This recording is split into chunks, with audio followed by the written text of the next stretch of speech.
আজ আমি তোমাদের যে অঙ্কটি বোঝাবো সেই অঙ্কটি খুব গুরুত্বপূর্ণ অঙ্ক। এই অঙ্কটি স্বাভাবিক বণ্টনের রেখচিত্র বা নর্ম্যাল প্রবাবিলিটি কার্ভের অঙ্ক।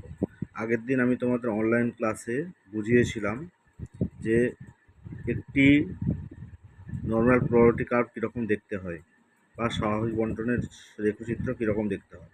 এক্ষেত্রে স্বাভাবিক বণ্টনের রেখচিত্রে যে মিডিলের রেখাটি থাকে এটি হলো জিরো বা এটাকে বলা হয় এম, অর্থাৎ মিন। এটা হচ্ছে জিরো মিন। এখান থেকে ডান দিকের স্কোরগুলো থাকে +1 সিগমা, ডান দিকটা পুরোপুরি প্লাস, যেমন এখানে লেখা আছে +1 সিগমা, +2 সিগমা, +3 সিগমা, +4 সিগমা। বাঁ দিকে আছে -1 সিগমা, -2 সিগমা, -3 সিগমা, -4 সিগমা। এই যে ছয়ের মতো চিহ্নটি হলো সিগমা।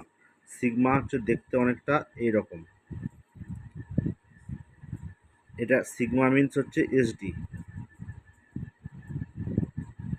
Sigma means SD. ওকে, তো এই স্কোরটি আমরা এখান থেকে আমাকে বুঝতে হবে। আচ্ছা, তার এই জায়গাটি ছবিটি মাথার মধ্যে রাখতে হবে। এখানে কিছু বেসিক কোড মানে স্কোর তোমাকে নিজেকে পুরো মুখস্থের মতো রাখতে হবে। এগুলো তুমি কোনো টেবিল এর জন্য টেবিল দেওয়া হবে না বললেই চলে, কিন্তু বাকিগুলোর জন্য টেবিল দেওয়া হবে। কী কী বেসিক স্কোরস? প্রথমত হচ্ছে 0 থেকে -1 সিগমা পর্যন্ত স্কোর থাকে কত, আর 0 থেকে +1 সিগমা পর্যন্ত স্কোর থাকে কত। অর্থাৎ 0 থেকে +1 মানে প্লাস এবং +1 সিগমা এবং -1 সিগমা পর্যন্ত কত স্কোর থাকে সেটা আমরা এখানেতে দেখিয়েছি। এই যে এইখানে দেখানো আছে। 0 থেকে +1 সিগমা পর্যন্ত স্কোর থাকে 43.13%। 0 থেকে -1 সিগমা পর্যন্ত স্কোর থাকে 34.13%। 34.13% স্কোর থাকে 0 থেকে -1 পর্যন্ত, আবার 0 থেকে প্লাস পর্যন্ত। তাহলে টোটাল কত দাঁড়ালো? টোটাল 0 থেকে 0 নয়, sorry, +1 sigma to -1 sigma total score বের হচ্ছে কত? এই যে +1 সিগমা থেকে -1 সিগমা পর্যন্ত স্কোর বের হচ্ছে 68.26%। কোথা থেকে পেলাম? এই দুটোকে যোগ করে। অর্থাৎ আমি এখন দেখছিলাম এই 0 থেকে +1 সিগমা বা 0 থেকে -1 সিগমার মধ্যে 34.13% করে স্কোর আছে। তাহলে এই দুটোকে যোগ করে দিলাম। অর্থাৎ এই যে তীরটা এঁকেছি, যখন আমি বলছি যে 0 +1 সিগমা থেকে -1 সিগমা পর্যন্ত, অর্থাৎ এই যে ঘরটি আমি যেটা হাইলাইট করে দিচ্ছি, এইটুকুর মধ্যে টোটাল কত পার্সেন্ট স্কোর থাকে, তখন বলা হবে এই যে টোটাল যেটা আমি ব্লার করে দিলাম, হাইলাইট করে দিলাম, এর মধ্যে 68.26% স্কোর থাকে। সবার বোঝা গেছে? 2 নম্বর হচ্ছে, এবার আমরা আসবো তাহলে 0 থেকে এই দিকটা, মানে আমি ডান দিকটা ছেড়ে দিলাম, এই দিকটা ছেড়ে দিচ্ছি, একটা পেন দিয়ে দিচ্ছি, তাহলে বোঝা যাবে। ও থাকছে না, এসি রিমোটটা পেয়েছি, দাঁড়া। হ্যাঁ, তার মানে 0 থেকে এবার হচ্ছে 2 সিগমা। 2 সিগমা মানে কতটা? এইটা।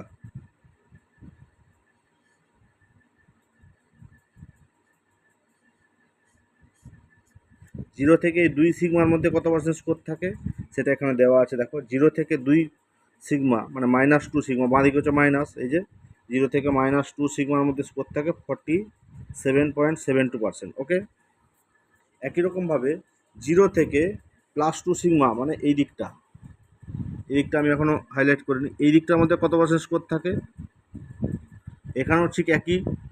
কত থাকে তার মানে 47.72%। তার মানে টোটাল আমি যদি বলি যেই জায়গাটা হাইলাইট করা আছে, টোটালটা মানে -2 সিগমা থেকে +2 সিগমা পর্যন্ত স্কোর থাকে কত, টোটাল এই এখানে দেওয়া আছে, দেখো। দুটোকে যোগ করলে যা হবে 95.44%। ওকে, এবার চলে আসবো 3 সিগমা। এই 3 সিগমা মানে এই যে প্লাসের দিকে এই যে 3 সিগমা। তাহলে 0 থেকে 3 সিগমা পর্যন্ত স্কোর থাকে হচ্ছে 49.86%। আর 0 থেকে -3 সিগমা পর্যন্ত স্কোর থাকে কত? 49.865 বলা হয়। টোটাল হচ্ছে 99.72, যোগ করলেই বের হবে 99.73 বলা হয় আর কি। মানে আমি বোঝাতে পারলাম যে এই যে এখন পর্যন্ত হাইলাইট করা যে জায়গাটা হলো, মানে দেখো এখানে 0 থেকে 3 সিগমা থেকে একবারে 3 সিগমা পর্যন্ত। ক্লিয়ার? এবারে 4 সিগমাটা আমাদের দরকার নেই, 3 সিগমা পর্যন্ত জানলেই হবে। এইটা যেন সবার মাথায় থাকে। এরপর আমি তোমাদের অঙ্ক দেখাবো, অঙ্ক করব। আমি অঙ্কগুলো করেছি, সেগুলোই তোমাদের দেখাবো। আগের দিন একটা অঙ্ক দিয়েছিলাম, আজকে সেকেন্ড অঙ্কটি বুঝবো। আজকে যে সেকেন্ড অঙ্কটি বুঝবো সেখানে খুব স্পষ্টভাবে দেওয়া আছে, ইন এ সাইকোলজিক্যাল টেস্ট, একটি মনস্বৈজ্ঞানিক পরীক্ষায় the mean and SD of tests are 18.13 মানে 18.3 অ্যান্ড 2.8। এখানে মিন অ্যান্ড এসডি কী দেওয়া আছে, তার সঙ্গে দেওয়া আছে রেসপেক্টিভলি মানে যথাক্রমে। তাহলে মিন কত? মিন হচ্ছে 18.5 আর এসডি হচ্ছে 2.8। বোঝাতে পারলাম? তারপর কি বলা আছে, assuming the distribution of scores as normal. এই ডিস্ট্রিবিউশন অফ স্কোরটাকে নর্মাল ধরা হচ্ছে। Find only number of individuals whose score are below 10। এই যে এই স্কোরটা নর্মালি দেওয়া আছে, নর্মালি মানে স্বাভাবিক দেওয়া আছে, স্বাভাবিক বন্টনের নিয়ম অনুযায়ী। এখান থেকে খুঁজে বের করতে হবে 10-এর নিচে কতজন স্টুডেন্ট 10-এর নিচে নম্বর পেয়েছে, এটা খুঁজে বের করতে হবে। এই অঙ্ক করতে গেলে কি করব আমরা, আগের দিন যেরকম আমরা করেছিলাম ঠিক সেই রকমই। সবার প্রথম থাকবে স্টেপ 1, সলিউশান বলে লিখবে। প্রথমে থাকবে স্টেপ 1, সেখানে কি ছিল, র স্কোরকে জেড স্কোরে পরিবর্তন। ওকে, আমি পুরো অঙ্কটা করে ফেলেছি বলে, নাহলে দেরি এই জন্য পুরোটা আমার রেডি করা আছে, নাহলে আমি যদি লিখতাম হয়তো ভিডিওটা অনেক বড় হয়ে যেত। ওই জন্য আমি পুরো অঙ্কটা করে নিয়েছি। আমি নিচের দিকে দেখবে না, আমি যেটুকু দেখাতে চাইছি সেগুলোই দেখো। প্রথম স্টেপ 1-এ কী করেছিলাম আমরা আগের দিন, র স্কোরকে জেড স্কোরে পরিবর্তন করেছিলাম, এখানেও তাই করলাম। এখানে তাহলে র স্কোর কত, 10। আমরা অঙ্কে পড়েছি র স্কোর হচ্ছে 10। অঙ্কটা তোমরা খাতায় লিখে নেবে, অঙ্কটা ছিল 10। অঙ্কটা আমি আরেকবার ভিডিওতে দেখাচ্ছি, তোমরা ভিডিও পজ করে লিখে নেবে অঙ্কটা, বা স্ক্রিনশট নিয়ে অঙ্কটা লিখে নেবে, ঠিক আছে? তো এই র স্কোর কত, 10। তা 10-এর জেড স্কোর করলে কী হবে, জেড স্কোরের সূত্র কি, এই যে আমরা এটা জেড স্কোরের সূত্র জানি, আগের দিন করেছি, X minus M by sigma. Sigma means হচ্ছে এসডি। তাহলে এখানে এক্স কত, এক্স হচ্ছে 10, এম কত 18.3, সিগমা কত 2.8।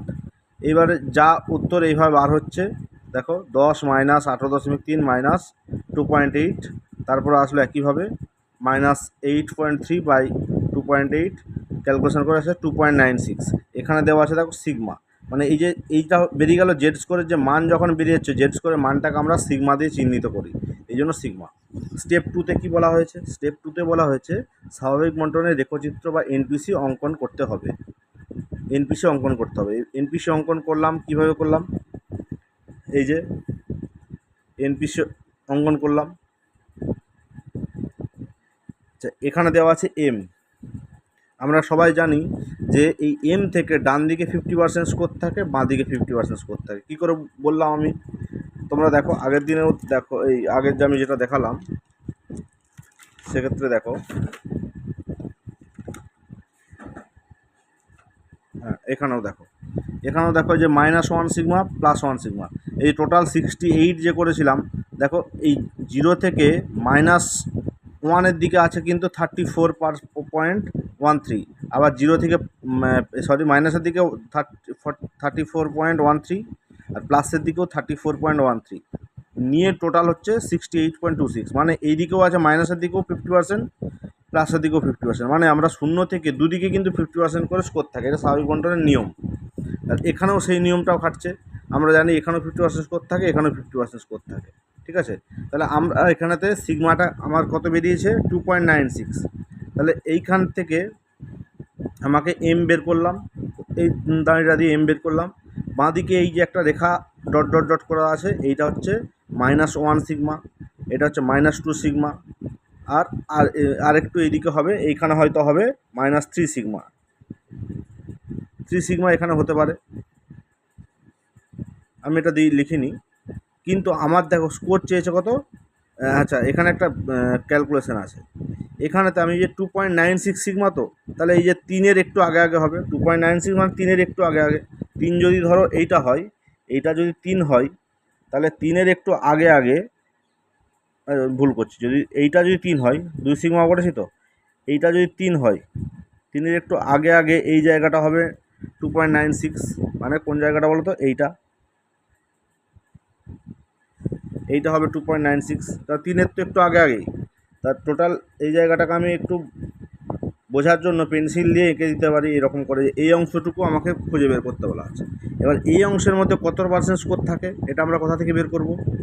2.96-এর মধ্যে কত পার্সেন্ট স্কোর থাকে, এর জন্য একটা টেবিল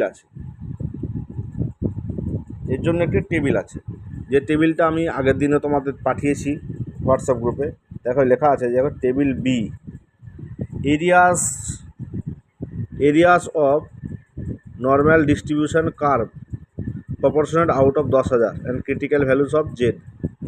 এই যে এটা আছে, এটা আমাদের সব সময় কাছে রাখতে হবে। কাছে রাখতে মিনস তোমাদের বই কিনতে বলেছি, সে বইয়ে পাবে। আর পরীক্ষার হলে যদি এই ধরনের অঙ্ক থাকে তখন তোমাকে এইটা দেওয়া হবে। এটা হয়তো কোশ্চেনের মধ্যেও থাকতে পারে। আমি ডেমো হিসাবে তোমাদের নেতাজি সুভাষের কোশ্চেন পাঠিয়েছি, ঠিক আছে? আগেরবার তোমাদের এই অঙ্ক পড়েনি বলে দেওয়া ছিল না, কিন্তু এই অঙ্ক পড়লে দেওয়া থাকবে। ক্লিয়ার? তাহলে আমাদের স্কোর কত ছিল? 2.96, ঠিক আছে? 2.96 আমরা খুঁজে বের করবো কী করে? তাহলে প্রথম আমি বের করেছি 2, এই দেখো এখানেতে দেওয়া আছে 0, 1, 2, 3, 4, 5 করে 1.0 দেওয়া আছে 1 সিগমা, এই 34.13। এখানে লেখা আছে দেখো 0.00 করেছে, মানে দুটোর পরে শূন্য বসবে, তো স্বাভাবিক।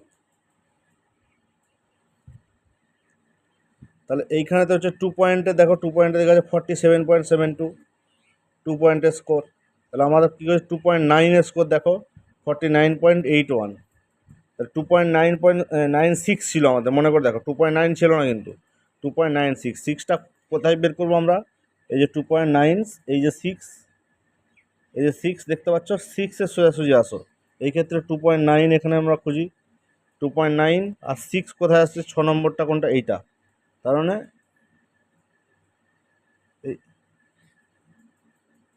হ্যাঁ, তাহলে 49.85 আছে এখানেতে। দুটোর পরে যদি দশমিক পড়ে, তার মানে কী দাঁড়াবে এটা? 49.85। তাহলে এক্ষেত্রে আমরা দেখো এইখানেতে করেছি যে 49.85% স্কোর থাকে। তার মানে এই যে আমার দরকার তাহলে কোনটা? এই হাইলাইট করা এরিয়াটা মধ্যে কত পার্সেন্ট স্কোর আছে? 49.85%। তাহলে কোথা থেকে পেলাম? জেড স্কোরের টেবিল থেকে। এইবার 3 নম্বর স্টেপে আমি কি করব? 3 নম্বর স্টেপে আমি এবার ব্যাখ্যা করব। কি ব্যাখ্যা করব? ইন্টারপ্রিটেশন বা ব্যাখ্যা। স্টেপ 3, এনপিসির টেবিল বি থেকে পাই। এনপিসির টেবিল মানে জেড স্কোরের টেবিল। পাওয়া যায় যে মিন থেকে 2.96 সিগমা এর মধ্যে 49.85% স্কোর থাকে। তাহলে এইটাই শুধু আমি ইন্টারপ্রিটেশনে লিখব। স্টেপ 4-এ কী হবে? রেজাল্ট বা অ্যানালিসিস বা ফাইন্ডিংস বা ফলাফল বিশ্লেষণ। এখানে কি লিখব? 10-এর নিচে তাহলে স্কোর কত থাকবে? 50 মাইনাস 49.85%। এইটা আমার বেরিয়েছে 49.85%। আর 50 কেন লিখেছি? 50 মাইনাস কেন হয়েছে? কোশ্চেন আসতে পারে। কারণ আমরা বলেছি দেখো এইটা পুরোটা হচ্ছে মাইনাসের দিকে আছে, 2.96 মাইনাস। তাহলে মাইনাসের দিকে কিন্তু আমার স্কোর থাকতে 50% স্কোর থাকছে, প্লাসের দিকে 50%। তাহলে আমি যেহেতু মাইনাস চেয়েছে, মাইনাসই আমার বেরিয়েছে, আমি তো প্লাসের দিকেটা নিতে পারবো না। আমি ওই জন্য ডান দিকটা করিনি। দেখো বাঁ দিকটা আমার দরকার, বাঁ দিকটাই করেছি। তাহলে 50% কেন বলছি? 100-এর মধ্যে 50 স্কোর থাকে এখানে, আর আমার বেরিয়েছে 49.85%। তার মানে এই জন্য আমি কত পার্সেন্ট স্কোর থাকে? 50 মাইনাস 49.85%, তার মানে 0.05%। আমি এখানে ব্র্যাকেটে লিখে দিচ্ছি স্টার দিয়ে, এটা লেখাতে হবে না তোমাদের। যেহেতু 0.15 সংখ্যাটি 0.50-এর কম, তাই 10-এর নিচে একজন ছাত্রছাত্রীও থাকবে না। এবার আমি ইন্টারপ্রিটেশন লিখেছি 10-এর নিচে একজন ছাত্রছাত্রীও থাকবে না। কেন? আমার এটা 0.15 বেরিয়েছে। যদি 0.50-এর উপরে বেরোতো তাহলে আমরা এটাকে 1 ধরতাম। ধরো 0.60, 0.70 এরকম আসলে আমি 1 ধরতাম। বা ধরো 1.15 আসলো, 1.25 আসলো, 1.50 আসলো, এই 1.49 পর্যন্ত আমি সেটাকে একজনই ধরবো। এটা তো স্ট্যাটিস্টিক্সের নিয়ম, তোমরা জানো। তাহলে এই অঙ্কটা টোটালটা বোঝা গেল সবার? আশা করি বোঝা যাবে। যদি না বোঝা যায় ভিডিও আবার দেখবে, পুনরায় দেখবে, দেখে তোমরা করে নেবে। ওকে, এবার সেকেন্ড অঙ্কে আসি। ভিডিওটা বড় হয়ে যাবে বলে আমি একবার অঙ্কগুলো করে নিয়েছি। সেকেন্ড অঙ্কটি দেখো, problem 2। In a normal distribution with mean 100 and SD 25। একটি নর্মাল ডিস্ট্রিবিউশনের মিন এবং এসডি দেওয়া আছে। মিন হচ্ছে 100, এসডি হচ্ছে 25। Find out the limit below which 70% of the case lie. মানে 70%-এর মধ্যে কতজন মানে ব্যক্তি আছে, বা লিমিট, তার লিমিট কত, 75%-এর মধ্যে কতজন আছে বা কত স্কোর আছে, সেইটা আমাকে বের করতে হবে। এই ক্ষেত্রে আমি একটু বলি, স্টেপগুলো যা ছিল একটু ওলটপালট হয়ে যাবে। এক্ষেত্রে প্রথম স্টেপ আসবে স্বাভাবিক বন্টনে রেখচিত্র। কারণ এখানে আমাদের একটা মনে রাখতে হবে, এই আগের যে অঙ্কগুলো করেছি তার মতো করে সেখানেতে একটা করে এই মিন এসডি ছাড়াও একটা করে নাম্বার দেওয়া থাকতো, যেটাকে বলা হতো জেড, জেড না, এক্স বা স্কোরের মান দেওয়া থাকতো। এখানে কিন্তু কোনো স্কোরের মান দেওয়া নেই। এখানে 75% দেওয়া আছে, মানে এটা অ্যাকচুয়ালি 70%টা হচ্ছে অ্যাকচুয়ালি জেডের একটা মান দেওয়া আছে, এটা আমাকে বের করতে হবে। সেই জন্য এখানে এই অঙ্কটার ক্ষেত্রে যেহেতু কোনো স্কোর দেওয়া নেই, মানে যে কোনো অঙ্কে যদি স্কোর না দেওয়া থাকে তখন চলে আসবে স্বাভাবিক বন্টনের রেখচিত্র, মানে স্টেপ 2 যেটা তোমরা করেছো সেইটা 1 নম্বরে চলে আসবে। সেখানে হবে স্বাভাবিক বন্টনের রেখচিত্র অঙ্কন। এবারে দেখো, আমি এখানেও এনপিসি এঁকেছি। তাহলে আমাকে বলা হয়েছিল 70% স্কোর আমার টোটাল আছে, এখানেতে লেখা আছে 70% কোর্স টোটাল আছে। তাহলে 70 যদি থাকে, আমি তখন ধরে নিচ্ছি আমার এই যে এম থেকে ডান, এইটা তোমরা এখন কিছু দেখো না, এম থেকে ডান দিকে তাহলে 35% থাকবে, বাঁ দিকে 35% থাকবে। দেখো ভালো করে, এটাই তো হওয়া উচিত, কি মনে হয়?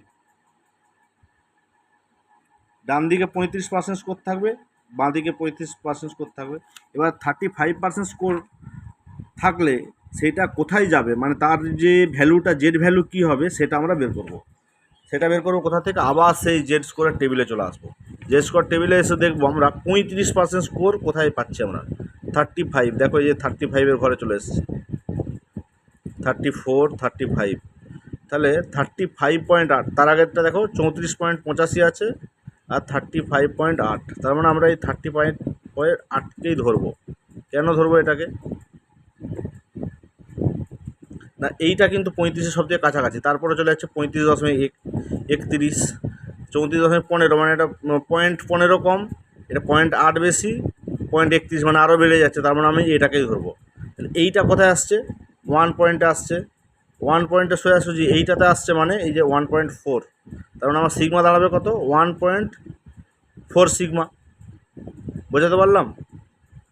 এই যে 1 সিগমার থেকে এসছে, এই যে 1 সিগমার স্কোর কত আমরা পেয়েছি, ওই যে 0 উপরে আছে তার জন্য 34.13। 1.1-এর এইটা হবে, 1.2-এর এটা, 1.3 এটা, 1.4-এর হচ্ছে এটা 35.8। তাহলে আমরা এখানে যে 35.8-এর জন্য এখানে লিখেছি, তাহলে 35% স্কোর বলেছি, তাহলে এই বাঁ দিকে করে দিয়েছি -1.4% স্কোর থাকে, ডান দিকে করেছি +1.4 সিগমা স্কোর থাকে। বোঝা গেল? তার মানে এইগুলো হচ্ছে জেড ভ্যালু, এই দুটো হচ্ছে জেড ভ্যালু। 35%-এর জেড ভ্যালু হচ্ছে এই দুটো দাঁড়াবে। এবার সেকেন্ড স্টেপে এখানে কী হবে? সেকেন্ড স্টেপ হবে ইন্টারপ্রিটেশন। এখানে ইন্টারপ্রিটেশনে কী লেখা আছে? যে উপরের চিত্র থেকে দেখা যাচ্ছে যে মাঝামাঝি 70%, মানে মাঝামাঝি 70%, মানে মিন থেকে 70%, অর্থাৎ গড়ের ডান ও বাম দিকে 35% করে স্কোর আছে। ঠিক আছে, তারপর কী লেখা আছে? টেবিল বি মানে কোন টেবিল?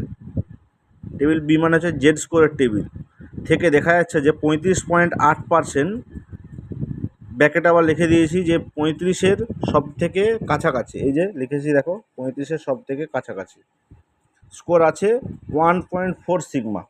এটা কিন্তু সিগমা চিহ্ন, এখানে 146 আবার ভেবে ফেলো না, অর্থাৎ ডান দিক ও বাঁ দিক উভয় মিলে 1.4 সিগমা এর জেড স্কোর নির্ণয় করতে হবে। সেটিই হবে স্কোরের সীমা, যার মধ্যে 70% স্কোর থাকবে। তার মানে আমার এই যে 1.4 ডান দিকে একবার করতে হবে, একবার বাঁ দিকে করতে হবে। কেন? মিন থেকে ডান দিকে একবার, মিন থেকে বাঁ দিকে একবার, তবে আমার 35 করে 70 বেরোবে। এরপর দেখো, এরপর হবে স্টেপ 3। স্টেপ 3তে হবে আমাকে এই যে জেড স্কোরের র স্কোরকে জেড স্কোর রূপান্তরকরণ বা পরিবর্তন করতে হবে। এক্ষেত্রে কি হবে? প্রথমে দেওয়া আছে এই জেডের ভ্যালু, আমরা জানি X minus M by sigma Z সমান X minus X by sigma. যেহেতু এখানে দুটি জেডের জেড স্কোর রয়েছে, দুটি জেড স্কোর মানে -1.4 সিগমা একটা প্লাস 1.4 সিগমা, তাই দুইবার এক্স বের করতে হবে। এক্স মানে এটা হচ্ছে স্কোরটা বের করতে হবে, সেই স্কোরটা দেওয়া নেই। আর আমি এটা উল্টো পথে করছি কিন্তু। তাহলে এই ক্ষেত্রে আমাকে জেড দেওয়া আছে, আমি প্রথমেরটায় আসি x1, জেড মাইনাস x1 কেন দিয়েছি? আমাকে দুইবার বের করতে হয়েছে, একটাতে x1 করছি, একটাতে x2 করছি। প্রথমে বাদিকেরটা দেখো, বাদিকেরটাতে কী দেওয়া আছে? Z minus x1 minus M by sigma 1। তাহলে জেডের ভ্যালু আমার পেয়ে গেছি 1.4 সমান x1 মানে কত আমি ধরেছি, এই যে x1 আমি দেওয়া নেই, বের করতে হবে। এম কত? 100, সিগমা কত? 25। আমি অঙ্কে পেয়েছিলাম 25 সিগমা, আর 100 হচ্ছে গড়। সিগমা মানে হচ্ছে এসডি আর কি। তার মানে এইবার কী করা হলো, এইটা মানগুলো বসালাম, প্রথম স্টেপে মান বসালাম 1.4 সমান এইটা বসালাম, কিন্তু মান আমার বের করতে হবে এইটা। তারপরে কি করা হলো দেখো, বাঁ দিকে তোমরা নিশ্চয়ই সেই বীজগণিতের অঙ্ক করেছো, সেখানেতে মনে আছে যে ডান দিক থেকে বাঁ দিকে গেলে যা থাকবে তার উল্টোটা হয়ে যাবে। ধরো ডান দিকে এইটা যদি প্লাস আছে, এইটা যদি এদিককে আসে তখন মাইনাস হয়ে যাবে। আবার এইটা এখানে কি করতে হচ্ছে? এখানে করতে হচ্ছে ভাগ, যখন এই দিকে চলে আসবে গুণ করতে হবে, কিন্তু সাইন চেঞ্জ হবে না। ভাগ গুণের ক্ষেত্রে সাইন চেঞ্জ হয় না, ঠিক আছে? যদি এখানে ভাগ থাকতো এখানে গুণ হতো, সাইন চেঞ্জ হতো না। যা আছে এটা যদি প্লাস আছে প্লাসই হবে, কিন্তু যোগ বিয়োগের ক্ষেত্রে সাইনটা চেঞ্জ হয়ে যায়। যোগ হলে বিয়োগ হবে, বিয়োগ হলে যোগ হবে। এটা তোমরা বীজগণিতে করে এসছো। তার মানে আমি এরপরে কী করে দিয়েছি, 1.4কে 25টাকে এখানে নিয়ে চলে গেছি। তাহলে 1.4 এখানে ভাগ ছিল, এখানে গুণ করে দিয়েছি, সমান উপরেরটা যেটা আছে x1 মাইনাস 100, বোঝা গেল? তারপরে তাহলে এখানে তো হচ্ছে গুণ করে বার হলো 35, 1.4 ইন্টু 25 গুণ করলে 35 বার হচ্ছে। 35 সমান x1 মাইনাস 100। তাহলে এইবার আমি x1টাকে বাঁ দিকে নিয়ে আসলাম, বাঁ দিকে আনলে x1টা মাইনাস x1 হয়ে যাবে। আচ্ছা, মাইনাস 100 তো এখানে ছিলই, 35টা প্লাস ছিল, যখন এইদিকে চলে যাবে মাইনাস হয়ে যাবে। তাহলে এখানে আমার বার হলো মাইনাস x1 সমান মাইনাস 135, মাইনাস 100 আর 35 যোগ করলে এইটাই বার হবে, মাইনাস 135। ঠিক আছে, যোগ করো বিয়োগ করো এটাই আসবে।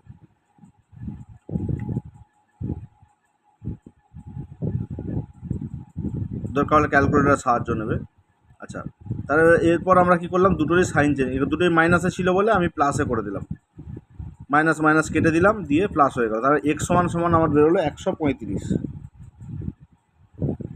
একই রকমভাবে x2 দেখব, x2তেও একই 1.4 ছিল, কিন্তু এখানে সাইনটা চেঞ্জ, এখানে হচ্ছে মাইনাস আছে, মনে রাখতে হবে এটা মাইনাস। এই যে দেখো প্রত্যেকটাতে মাইনাস আছে, মাইনাস ছিল। তাহলে এক্স 1.4 ইন্টু x2 মানে হচ্ছে আমি নাম দিয়েছি x2, তাই 100 মাইনাস 25 এই যে এখানে দেওয়া আছে। একই রকমভাবে ওখানে 14 ইন্টু 25, এই 25কে এখানে নিয়ে চলে গেলাম, 14 মাইনাস 1.4 ইন্টু 25 সমান x2 মাইনাস 100। তাহলে মাইনাস 35 হয়ে যাচ্ছে, আগেরটায় কত ছিল? 35 ছিল, এখানে যেহেতু মাইনাস আছে তাই মাইনাস 35 হয়ে যাচ্ছে, সমান x2 মাইনাস 100। তাহলে মাইনাস x2 সমান, আবার x2টাকে মাইনাস এইদিকে নিয়ে চলে এসেছি, এটা প্লাস ছিল, এটা মাইনাস হয়ে গেছে, তখন এইটাকে যখন ওদিকে যাচ্ছে তখন কিন্তু প্লাস হয়ে যাবে, যেহেতু মাইনাস আছে। মাইনাস 100 প্লাস 35, তাহলে কী হয়ে যাচ্ছে, মাইনাস x2 সমান 65, মাইনাস 65 হচ্ছে, x2 সমান 65। ক্লিয়ার? ফাইন্ডিংসে কী দেওয়া আছে তাহলে আমরা কী পেলাম ফাইন্ডিংসের ক্ষেত্রে, যে স্টেপ 4-এ রেজাল্টটা কী পেলাম, যে x1 সমান 135 আর x2 সমান 65। শতকরা 70% স্কোর থাকবে তাহলে কোথাতে না, x1 যেটা আমার x2টা আগে দিয়েছি 65 এবং 35-এর মধ্যে, যেহেতু ছোটো থেকে বড়ো হিসাবে সাজানো আছে। বা আমরা যদি এরকম করতাম, মাইনাসটাকে x1 ধরতাম, তাহলে এটাই আসতো।